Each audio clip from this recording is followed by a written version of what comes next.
Hi hello welcome back to my channel. ఈరోజు శనగపప్పు గోధుమ రవ్వతో ఒక స్వీట్ చేస్తున్నానండి. దీని నేమ్ సహజంగా నాకు తెలీదు, మా అమ్మమ్మ రెసిపీ అండి ఇది. ఇప్పుడు ఆవిడ లేదు, పేరు అడుగుదామన్నా. మీకు దీని పేరు తెలిస్తే కామెంట్ చేయండి. నేను మాత్రం గోధుమ రవ్వ పాయసం అని చెప్పి చేస్తున్నా. ఇలా ఒక 1 అవర్ నానబెట్టుకున్న శనగపప్పుని తీసుకొని ఇందులో సరిపడా వాటర్ పోసుకొని కొద్దిగా శనగపప్పు ఉడకబెట్టుకోవాలండి. ఇలా స్టవ్ పైన పెట్టుకుని శనగపప్పు కొద్దిగా కొంచెమే మెత్తగవుతే చాలండి, మరి ఎక్కువ అక్కర్లేదు, ఎందుకంటే నాని ఉంది కదండి పప్పు.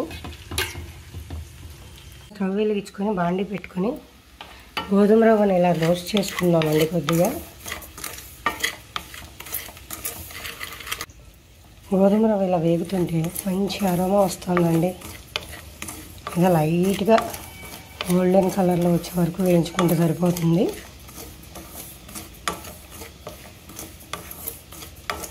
ఇప్పుడు స్టవ్ ఆఫ్ చేసుకుందామండి. శనగపప్పు ఉడికిపోయినాయండి, వీటిని తీసేసుకుందాం. ఇప్పుడు స్టవ్ ఆఫ్ చేసి ఈ పప్పులో వాటర్ని ఇలా స్ట్రైన్ చేసేసుకుందాం.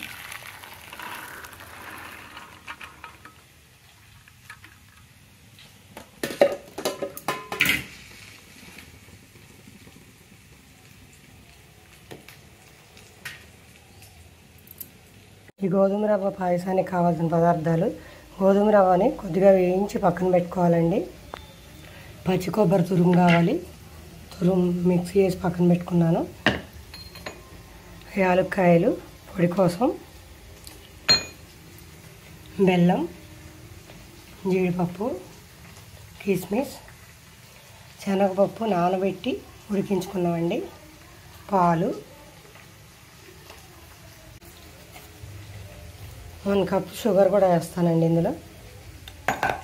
స్టవ్ పైన పాన్ పెట్టుకొని, ఈ రవ్వ వేయించిన పానేనండి ఇది. ఇందులో కొద్దిగా గీ వేసుకుందాం. గీ వేసేసుకొని ఇందులో జీడిపప్పు, కిస్మిస్ వేయించేసుకుందామండి. ఈ స్వీట్ నేమ్ ఎవరికన్నా కరెక్ట్గా నేను తెలుసు చెప్పండి.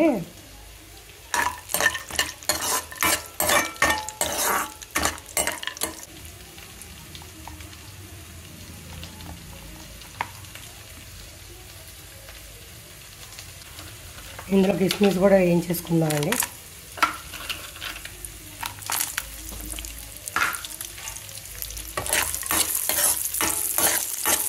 కిస్మిస్ ముందు వేస్తే తొందరగా నల్లబడిపోతాయండి, ఎక్కువ కాలిపోతాయి కదా, అందుకని ముందు జీడిపప్పు వేసుకుని తర్వాత కిస్మిస్ వేసుకోవాలి. వేగిపోయినాయండి జీడిపప్పు, కిస్మిస్. ఈ 2 పక్కకు తీసేసుకొని ఇదే పాన్లో రవ్వ ఉడకడానికి సరిపడా వాటర్ పోసుకుందాం. ఇవి ఇలా తీసేసుకుందామండి.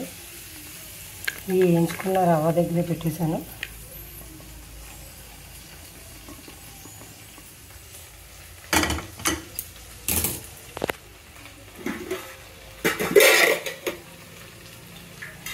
ఇలా రవ్వ ఉడకడానికి సరిపడా వాటర్ పోస్తున్నానండి.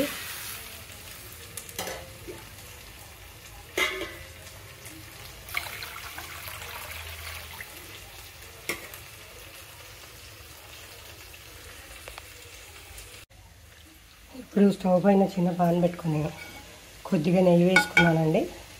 ఇందులో ఈ పచ్చి కొబ్బరి ఉంది కదండి, అది కూడా కొద్దిగా వేయించేసుకుందాము.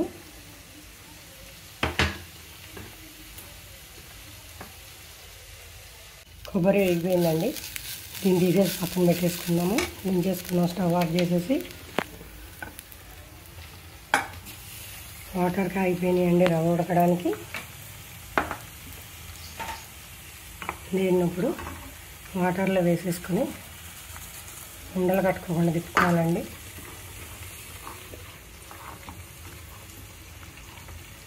రవ్వ కొద్దిగా పూసుకొని తిప్పుకోవాలండి. నేనే తీస్తూ వీడియో చేస్తున్నానండి, అందుకనే రవ్వ ఒకసారి పోసేస్తున్నాను. ఉండలు కట్టుకోకుండా చూసుకోండి. ఇట్లా సిమ్లో పెట్టి ఉడకనిచ్చుకోవాలండి రవ్వని.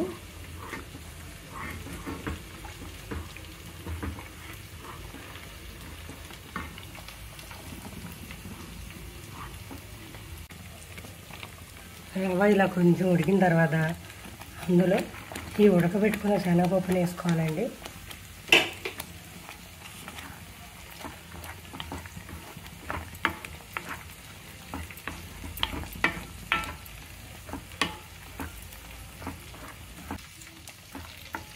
ఇలా కొంచెం ఉడికిన తర్వాత ఇందులో పచ్చి కొబ్బరి కూడా వేసేసుకుందామండి.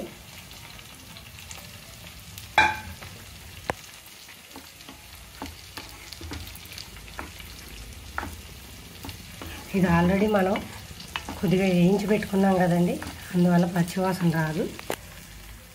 ఇప్పుడు ఇందులో షుగర్,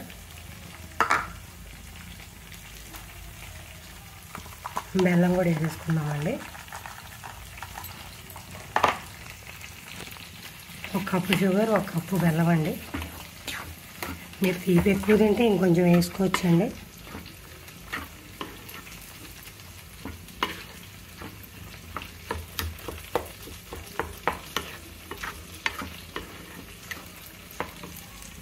ఇందులో పాలు పోసుకోవాలండి. ఇప్పుడు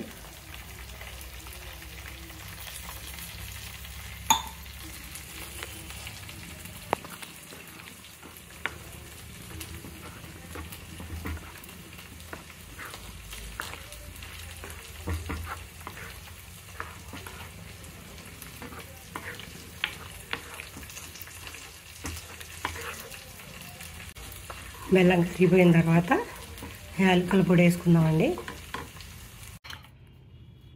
యాలక్కాయ పొడి కూడా వేస్తానండి. ఇందులో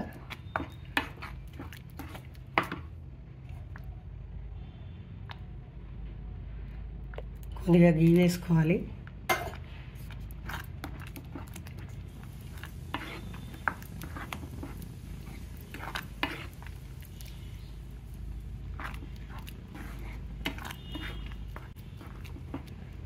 ఆల్మోస్ట్ అయిపోయినట్టేనండి. స్వీట్ రెడీ అయిపోయిందండి. మర్చిపోకుండా దీన్ని ఏం చెప్పండి, కొద్దిగా టేస్ట్ మాత్రం అచ్చం మా అమ్మమ్మ చేసినట్టే కుదిరిందండి. నాకు పేరు మాత్రం తెలీదు, మీరే చెప్పాలి పేరు. నేనైతే గోధుమ రవ్వ పాయసం అని చెప్తున్న, పేరు తెలియదు కాబట్టి మీరు కరెక్ట్ చేయండి నేము. ఓకే ఫ్రెండ్స్, నచ్చినట్లయితే like, share, subscribe my channel.